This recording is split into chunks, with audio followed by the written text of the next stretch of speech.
I try to dress very visibly queer in my daily life, which means a lot of like brightly colored button-ups. They say dress for the career you want, not the career you have. So as you can probably tell, my dream job is a 3-year-old boy that, despite his young age, already knows that he's a homosexual.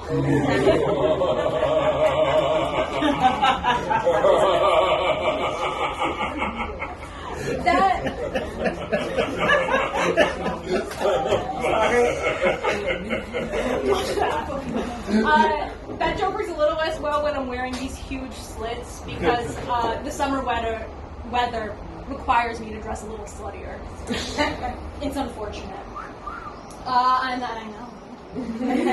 Another thing about me is that I am a writer. I write all kinds of things. In fact, I just had a book come out. It's called The Strange Garden and Other Weird Tales. And I'm actually doing a book signing and author event tomorrow night, 7:45 p.m. Secret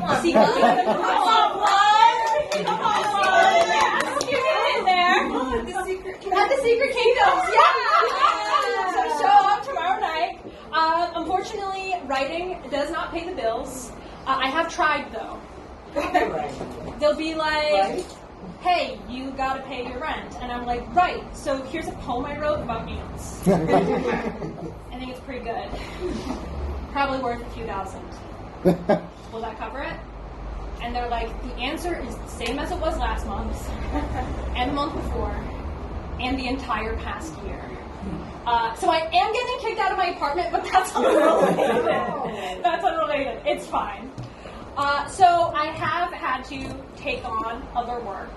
In fact, and this is true, one of my side gigs is audio editor for erotic novels. Yeah, so I can technically say that I work in adult entertainment, and that's true. Do you have any idea how much power I have as the audio editor of a sex book? Like, they're hiring me because they can't edit audio, and I can. So I can replace every moan with a Roblox oof. I can't do anything about it. I can create phrases like, he leaned over and whispered in his husky voice, have you or a loved one been diagnosed with mesothelioma? And then I asked, and then what? And he said, you may be entitled to compensation. Because, like, what are they going to do about it? That's the most awkward email to write to me. Like, hey, we noticed that you took out the word cock every time and replaced it with the sound of a rubber duck. And I'll be like, I did my job. I made it sexier. It has been hard for me to find work because most jobs require you to do things, and I'm much better at thinking about stuff. In fact, and I get distracted really easily. The first time I delivered this set, I actually completely forgot what I was talking about and just stared blankly at the audience for 10 seconds. Because I'm so good at just thinking about stuff. I wish that could be my whole job. Like, the ancient Greeks knew what was up. That's what being a Greek philosopher was. You just live in a barrel on the side of the road, thinking about stuff, and you get paid in wine and gay sex. Like, imagine this. Just picture this. I meet with you on a lunch break, right? And I'm like, yeah, I'm really slammed this week. This morning, I was thinking about colors. I got a new concept. It's called blue. You never heard of it? But if you want a hint, let's see. Think about it. So, and don't ask me to think at lunch. Don't ask me to think at lunch. I'm on my break. I'm on my break because this afternoon I'm thinking again. Thinking about shapes. A lot of people don't know this, but I invented the triangle. You ever seen it? 3 sides? That was me. And tonight, I'm going to the obligatory philosopher's gay orgy. Obligatory. It's a requirement. Yeah, it's kind of like a networking event. And in case you were wondering, yes, Socrates will be there. Trying to get that Socratic pussy. That's where the wisdom's stored.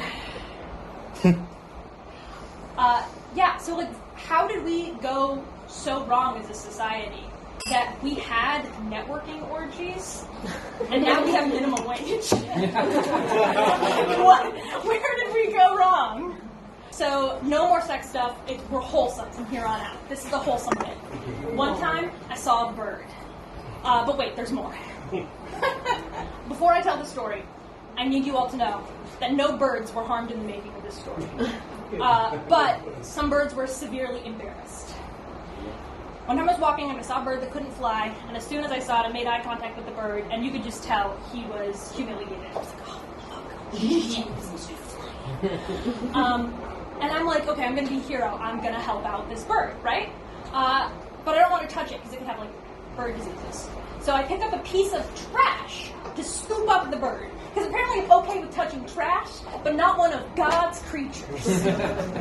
So I scoop the little guy up. I'm running to the vet. I think I'm going to fix this little guy. Someone sees me carrying the bird. He comes up to me. He starts talking to me in Spanish, which I should expect because I live in Spain, as do you all. But I was having a bird emergency, so I was a little stressed. And he was like, oh, that's a vencejo. You have to call the police. And I was like, I'm not going to call the police on this bird because it can't fly. I'm not going to do that. And he was like, no, it's like a special kind of bird. You have to call this number. He gives me the number. He walks away. I'm like, okay, I'll try it. I call, but I get the word confused. He said vencejo. I remember pendejo. So I call the police. And I'm like, hey, I have an idiot. And they're like, what? And I'm like, I'm holding an idiot in my hands and he can't fly. And they're like, why are you telling us this? And I'm like, can you come pick him up? I don't know what an idiot eats. I don't know what to do with an idiot. They hang up on me. And I'm like, you can't expect much from the police. So I eventually get to the vet. And they're like, okay, this breed of bird, he can fly.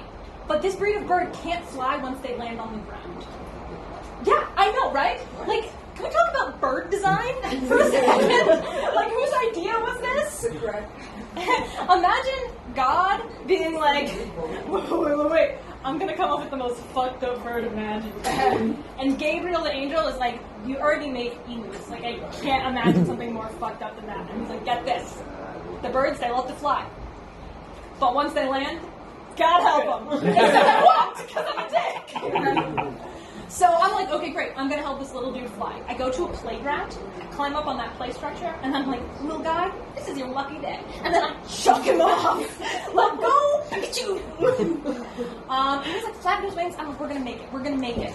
And then he just kind of flops down. And I got to go up to him and give him a little pep talk. Like, hey, man, what happened down there? And he's like, I don't know. I really don't know. And I'm like, you choked. You choked is what happened. And he's like, I'm so sorry. I'm new to being a bird. It's my first day. I do this with the bird for hours. Eventually, I go to this nature reserve with the bird because I cannot get it to fly. I give them the bird. I'm like, yeah, the idiot can't fly. And they're like, oh yeah, he can't fly. How do you know? And I'm like, oh, I threw him. Like, what? I'm like, I'm getting the sense that I did something wrong. So I'm like, I threw. Go Pikachu.